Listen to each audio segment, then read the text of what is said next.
Hello, this is Wise Exotics. I'm your host Trevor, and today we're going to be doing the end of July, start of August for 2025 of the video log series. Now I'm running a little behind. I've been a little under the weather again, but it's what happens. Anyway, just to jump on into it, the result of my foliar fertilizer spray experiment seems to be pretty interesting. There's some info on Puda I want to go over, Veitchii specific, and seedling information with the GF Wong use Candy Dreams situation that's going on with me and quite a few people are noting. So we'll start off with the fertilizer Hampolo. So in fertilizer testing, I was using Cross Exotics, very good results. So when I was low dose doing it, as I started to double up the dosage and even expand it and add like coffee water and other things to it, it so far seemed right as I hit the 400 to 500 TPM mark and going into the 600 with the coffee water. That's when the Veitchii, these two specifically, as you can see, the outer edge of their leaves started to get, you know, fertilizer burn. So I believe it's specific to Veitchii, but keeping it under the 400 TPM probably is the best bet. Over fertilizer spray can have a buildup also in your pot, and that was one thing I remember I was discussing with Drew, and he said, yeah, initially we were spraying fertilizer like crazy, and then all of a sudden all the plants started to tank, and we couldn't understand why, and they had to flush the pots. So if you are going to heavily fertilize, simply just flush the pots more constantly or consistently as a schedule, just so you don't have that buildup.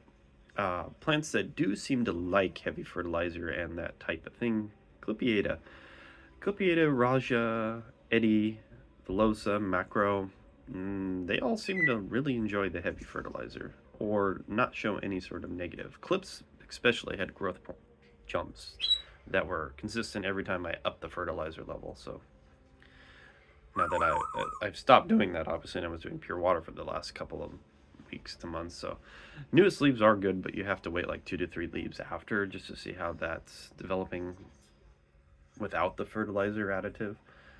Is it just going to be like an initial, it gives an initial boost and then it's going to consistently keep growing bigger and bigger and the like. So we'll see how that pushes out a few months later. The small leaf Veitchii thing that I was getting, I believe this was mainly due to stress because I was having more of a dry air week. Even though I live by the ocean, the humidity's been dropping in the 40s, 50s outside. The humidifier has been working as hard as it can, and I've been filling up the tray, but when I'm at work or not at the house, there's not much I can do. It's got a huge humid cloud. I've got fans going, trying to keep circulation and whatnot, but can't be here all the time to just constantly keep the humidity up to their ideal. So that's one thought. The other thought is maybe it was just pure stress due to heat and intense sunlight. I've been noticing as of this year, we've been getting very intense UV levels. Usually, last couple of years since I've been measuring it, it was like 8 to 7, and then it was like 8 to 9, but it was consistently in that range during summer to fall. Fall for us is the Indian summer, so it gets the hottest then. That's when I've had the 90 plus occur. The highest was 102, and that was just crazy. But I did get a portable air conditioner that I would bring out now if it starts to get that hot, because it's not good for the birds, it's not good for the plants, not good for the snakes. Don't want that to be an issue, so I bit the bullet and got one of those big units. It rolls out. I just have to find a vent thing. It's a tube that attaches in the back so you can vent the heat out so it doesn't just mix the heat where it's intaking. So it kind of becomes silly. I don't know where I put the tube for that, so I probably have to get a new one. Now, going on with Veitchii, there seems to be kind of a misunderstanding for those who are getting new into Veitchii. They see Candy Dreams, they see that type of red. That red, a red and striped is not the common. More common is no stripes, hobo, but due to a lot of selective breeding and specifically going for stripes, you're more likely to get one with minor stripes, intense stripes, on a lot of the newer Grex types. So you have a better chance of getting that because it's specialized breeding. You look for the ones that have the best growth, the best traits, things you like, etc. Veitchii are polymorphic, and that is the one thing I've said so many times I can't say that enough. Polymorphism for this species means that simply it is heavily influenced by its environment. Cold, light, the weather, trace particles in the air, things like that all affect how that plant will develop. So you could have a Candy Dreams, but if you don't let it get anywhere near as cold as Dominic's, which is, into the 50s or a little lower sometimes, you're not going to get the same results. Now, people use that with air conditioning. I just have natural weather, or else I wouldn't be growing something like Argente over here on a windowsill with Leonardo, Hamada, Eddie, Raja, and that type of thing. I do not typically need an air conditioning system, and for like the 2 to 3 times of the year that it actually does get crazy hot for whatever reason, it's not beneficial for me to have that hooked up to my house. It just doesn't help. It's not really a requirement. Basically, because I live in a valley, it's at a low point, so fog and cloud humidity pools there. That plus the ocean breeze, which kicks in around 2 to 3, starts pushing that humidity and giving cold drops throughout the night. Significant drop all the way up to like 5 in the morning. So from 3 to 5 in the morning, it starts dropping and it stays pretty cool. So I do not really need to have that type of a system. I've had people ask, so I'm just explaining this again. The lights I'm using typically, like here, this is my only big light. This is a Spider Farmer, I think SF8 or something like that. Typically for here, I have little bookshelf lights. They're quite fine. If you're going to do the bookshelf lights like I did there, I would highly suggest an additive light, which is the Sansi spotlights. Those always help me get the color and the growth that I wanted when I started using those. No complaints about Sansi. Love their products. If they made a big light like this, or a better kind of bookshelf light type of thing like that, totally would jump on that. Sometimes like this, you don't need so intensive light because they're so close, and as long as it gets red and infrared spectrum, that really seems to help. But Vichi as a whole, because they're so polymorphic, back on track, a lot of people think that they stay red. They don't. And typically when you hit into the summers, you'll get fading. So if you went to Red Leaf's current Instagram, they have a picture of Kenny Dreams where it's faded. It looks just like my Crimson Candy right now. And even Taffy's pinkish color that it gets, it fades in on its first emergent. Why? It's because they're not getting those night drops, I believe. And if they don't get the night drops, they don't process the iron, which goes to the pigmentation as well. So basically going from hot to cold is when these plants trigger their, we need to metabolize our nutrients. If you don't get that as significant, it's kind of like you eating a light meal versus a full feast. You're not going to eat it all or get it all going. So I'm a little intrigued here because I did cut this sibling off, its growth point off, but it had a basal, so I'm keeping the basal with the roots and I'm rooting the top half. Its sibling over here has a crazy red new trap growing. That's pretty impressive given the temperatures, like this 4011 from Carnivoro. This one I won in the live auction. It's always been pink red. No matter what traps, it's always pink red. It does fade to pinkish orange over time, so it keeps it pretty long, but it's always pink with stripes. No complaints on that one. My other one is red speckled body. So far no stripes, but I might let that one go. So if anybody's looking for a 4011 and you want that one, hit me up. I'll give you a deal on that. It's just really impressive that that one's showing such a red emergent trap during the summer heat. I mean, sure, right now it's 69 in here, but that's 69 all night. It's not getting those drops that, like I'm saying, into the low 60s or low 50s, or high 50s, like I'm used to. So that's kind of perplexing, and it's like, okay, that one's going to be a little more tolerable to heat and that type of stuff. That one's never had an issue, even with heat and dryness, so pretty durable little plant. Good coloration, and very intense stripes. The sibling here, I had recently topped it to root that top for Mike Fallen. Sadly, he's canceled our trade. He spent way too much on plants, and I totally understand that. So he had to sell those. I know who got the plant, so I can always get a basil off of that person in the future, or maybe another basil from Mike in the future as it is. But sadly, I'm not going to be getting that pot more. I was hoping to snag just so I can compare it to the other types of that range. Yeah, it'll happen if it happens. Now, let's go focus on Pudica. So Pudica here, I know quite a few people want updates on this because it's a new species. Initially, I had it in the closer to the window. It does not like intense cold. Does not like intense light. Does not like a lot of water. So shaded, indirect light like this, let it dry out. Seems to be perfect for it. It has been recovering quite fine since I had my issue with it. As you can see, it was getting burns. I had moved it. It was where those clips are, and you can see the clips leaves exploded in the light.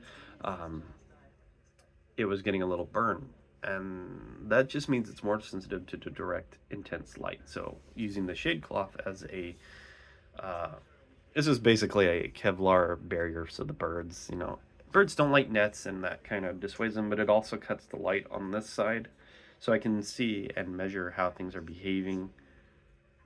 It does a couple of different things. I can also spray it with water, so it acts like a water wick to help keep humidity in just a little more and retain humidity over a longer period of time is my thing, because if I wet that from up above here and it drips down, it basically maintains the humidity for a few more hours, I noticed.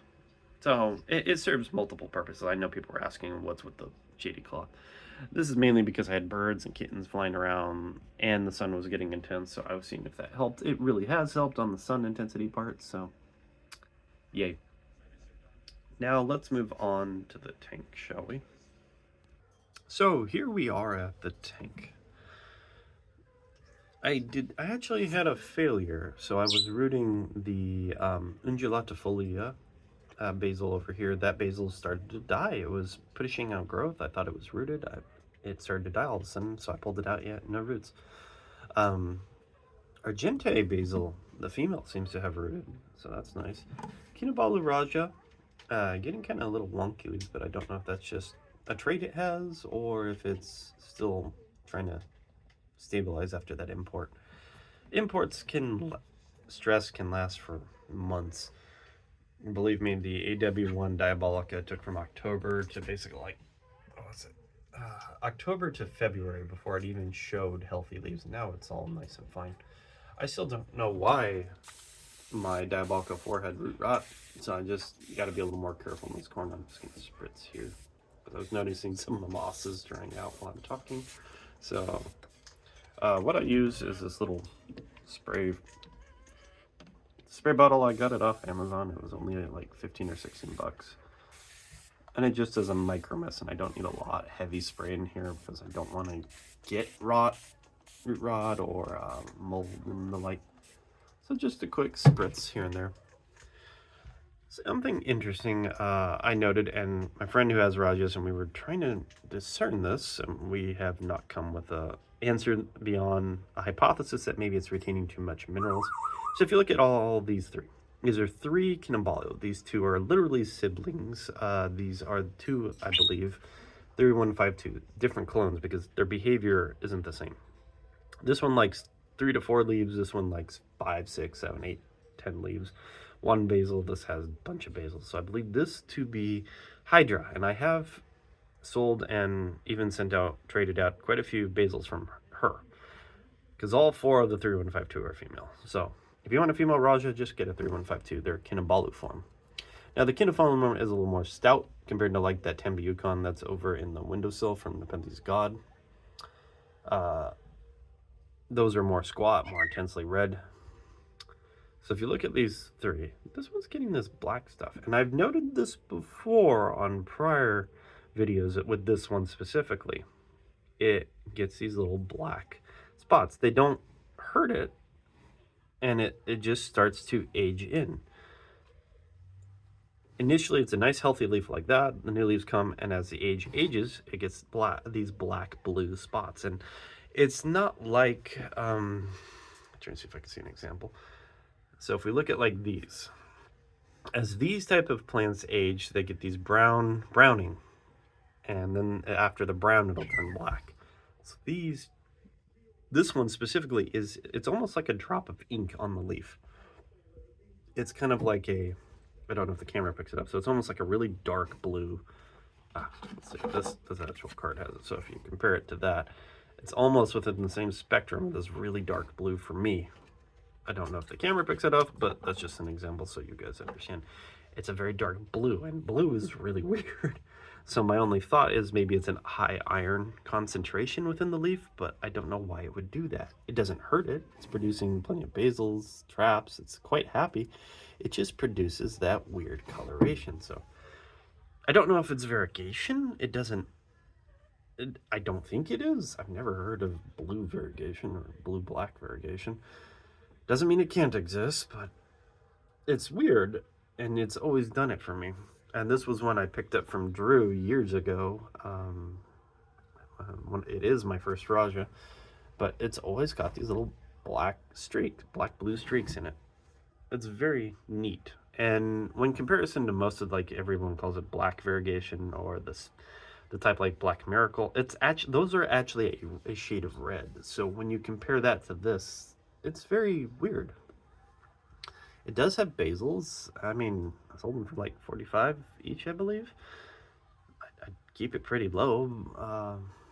I don't know. It's just neat. And now that I have this 3152 from my subscriber, it doesn't do it at all. So I don't know what to think that is. Talking to my friend and a couple other people like Jeff and others who have large Rajas, we're very perplexed. We're like, okay, that's different. I'm not sure if maybe that is a result of the tissue culturing and it caused a mutation within this specific clone. That can occur, is what I was told. So maybe it's some defect mutation that occurred from that cutting to tissue culture to growth state. I'm not sure. These are ridiculous. These are the Asian striped X Candy Dreams. A good chunk of these are showing red on their first trap, and I mean like that color red on the first trap it's ever had. Quite impressed with that cross. I'm the source for that, so that's going to be crazy. So that's a cross that came out of China. A friend did an import. I had won the bid. He let it import with his stuff, because if you're going through China's imports, you have to go through the specific major nursery, and you have to get approval, and he handles all that. So worked out fine. I ended up sowing the seeds, and they germinated really quick. The mother, I have pictures of her, and she is enormous. Like, here's Candy Dreams, and then so like Candy Dreams this big, she is this big. Her traps are huge, and they're red, kind of pinkish with intense striping. So it's called they call it Veitchii striped, or it's just an older female they've had. Supposedly she was wild collected, same as GF Long, same as Candy Dreams. So it'll be neat to see how that works. She's always been very basil prolific besides being giant, so she's very vigorous. They like using her in crosses because she's so vigorous, and that does keep with the offspring. Given how many of these germinated compared to this one, this is the GF Long of Candy Dreams versus that. The intensity, every one of those germinated. Every one. So highly impressed with that. The GF Long X Candy Dreams situation is a little more annoying, and since we got it for Jeff, you can't say it's specifically Jeff's, so I'm going to assume that Dom's and Drew's had the same issue as well. It has a much lower germination rate than a lot of us were hoping for. It doesn't seem to be that viable of a cross. It's not saying that some can't be produced. It's just like, instead of 90% of the seeds germinating, you're more looking at a good chunk of them being not. So as an example, mine were, I had 41 seeds. Split those in half, and they were 20-21. Out of the 20 pot, I had 15 germinate. Out of the pot with 16, I had like 12, 11 germinate, maybe 13. Of those, the mortality rate from seedling to growing, they started growing, I think, a little too quickly, and that put too much strain on them. So going from that stage to getting multiple leaves and starting to get leaf chums, a lot of them started to just poof. They would burn out and die.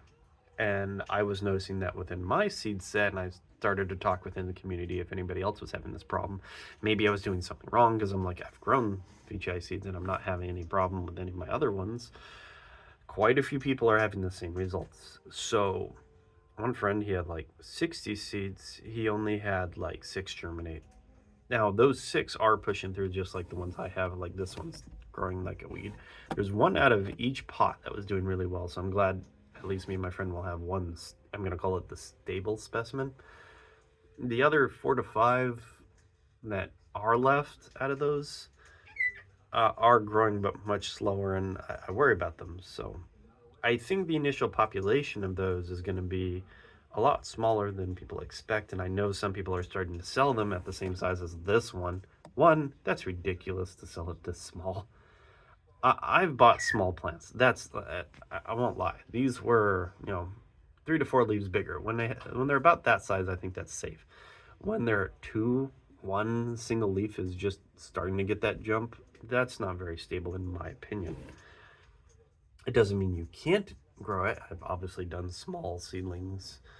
It just means it's going to be much more unstable, especially transporting it from your house to the person's through the mail. Via mailing can cause stress because they bounce around and throw around, and etc. So, I don't know. I have seen some. So, as an example, these were sown around the same time. This one's already, at the same stage as getting close to these type. This is only a few months old. This is a year old. So I believe the GF Wong X Candy Dreams are growing at a much faster rate. They have a faster growth rate, which I think is also their problem. This is hypothesis only, mind you. I'm not stating this is specifically the reason, just my hypothesis to why. As someone who is growing them and is comparing them to seeds that he grew I sowed at the same time of a similar cross, like this is a Candy Dreams cross as well. They are not growing anywhere near as quick. I would say these are growing quicker than these, but these grew, I think, too fast, and that's causing their detriment to their lifespan. I think it's kind of like burning the candle at both ends kind of mentality. They burn themselves out growing too quickly. But the ones that do survive will grow faster and look nice. That's my hope. You'll get a nicer plant faster. So take it as you will. Mala seems quite happy over here. If it keeps getting jumps, it's going to come out the tank. I really like that just tiny little Attenborough guy just sitting there with Lingulata. I was excited to see, so of the 2 sets of Candy Reds I have, I do have this large plant. This is a Candy Red X Candy Red Barrio. It is making a trap finally. This is the one that that almost died on the import in. So I'm really excited to see those. Orange H Candy Dreams. I know some people are asking how those are looking. I have 2 right here. This one's actually getting nice jumps. No, I don't see that dark color on the leaf, and I'm just going to pretend I don't see that. If it keeps, cool. If not, whatever. This one's going to be good. This one looks like the best of both parents, and there's no complaints there. That's Candy X Candy Barrio from Nils Plants. The mom is the same one used in the Candy X Candy, so that Candy F3s that he had, but it was used with a striped red male, and it is looking kind of like a perfect mix of both mom and dad, and it does have stripes, so this is going to be a good one. Don't know about those yet. They are getting, one of them is getting a pinker tone, I noticed. The MXMs are going to be slow, same as those. M's are way slower than a lot of the other Veitchii that I've handled, I noticed. Not a bad thing. These are the GF Long, so these are GF Long with Akazuki and Expario. Also very slow, I've noticed. I do have some seeds hopefully coming in. Me and Drew can figure out this weirdness that I'm getting with shipping. I have ordered seeds that are number 5, which is a K, crossed with Cobra. As we all know, I like Cobra. I have a lot of Cobra offspring. And a lot of them turn out good. So I believe, in just my opinion, that Cobra as a male produces more consistent good offspring than Candy Dreams in terms of Veitchii. I've seen quite a few of the... I'm going to stand up right now. I've seen quite a few of the Candy Dreams offspring get stripes, look nice, but getting reddish traits, I think it's very heavily dependent on the mother with Candy Dreams. Some of the hybrids that really look like just a normal Veitchii or look like a crazy Veitchii or some crazy cross. That's the variance of hybrid, but when your hybrids are just looking like a slightly better version of the species. In my opinion, it's more fun to try to see if you can get the species to get to that level, but that's my opinion. Cobra, I've seen a lot of specific crosses with that get good, like the Card 207s. I haven't seen a bad one of those. I remember someone showed me one that was golden, and that was kind of interesting. So there was a thought that that possibly was a mislabel, but with any seed batch, you're going to get kind of the one or two, what we call the hobos, that are throwback to the default Veitchii state. And then you'll get a couple that are just going to be fantastic. And some of them might be late bloomers, so you never know how they're going to appear. I have to say the sleeper one of the Cobra crosses that I have would be this one. Look at that beautiful red. Now this one also gets a dark streak down the leaf and variegated white spots, so I'm quite happy with that plant. Can't complain. That was my funny auction when we were kind of the Spider-Man meme. We're all pointing at each other and people were arguing because everybody saw somebody else win that one and it was first to say whatever, and she was like, okay, I got 3 of these, each of you gets one. We're all like, yay, that works perfectly, can't complain. At this time, plants are doing fine that I can see. I'm trying to root the AW Diabolica number 4, rooting the top of the K2X Candy Stripe X Candy Specimen B. So I'm labeling that one B, that one's A, like I did with my Belly Eye Aristos. I do have some basils of that. If anybody wants a Belly Eye Aristo, let me know. They're like $30, $5 or $8 shipping or whatever. Usually it's not too bad because I stick it in one of those USPS thin boxes. Anyway, if you need help or have comments, whatnot, please feel free to post them below the video. I'll answer them, or maybe somebody else will. Happy to help and try to get information out there. If you have need of assistance or are looking for specific plants or whatever, feel free to hit me up on Instagram, wiseexotic, one word, same little green owl.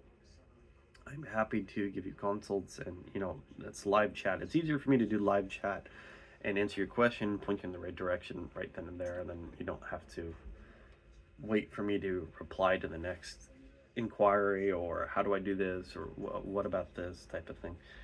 It's just easier to reply via Instagram for me. So that's it. Hopefully everybody in these specimens continue to grow pretty well. I have high hopes for a lot of my plants. Some of them I think are just going to be normal or at the average level, and that's fine. There's nothing wrong with that. That'll allow me to make room for the ones that I can, get in the future, shift out some plants via sales and whatnot. So, hope that all goes well. I don't see any detrimental or stressing going on within any of the other specimens right now. Yeah. Best regards all. Trevor out.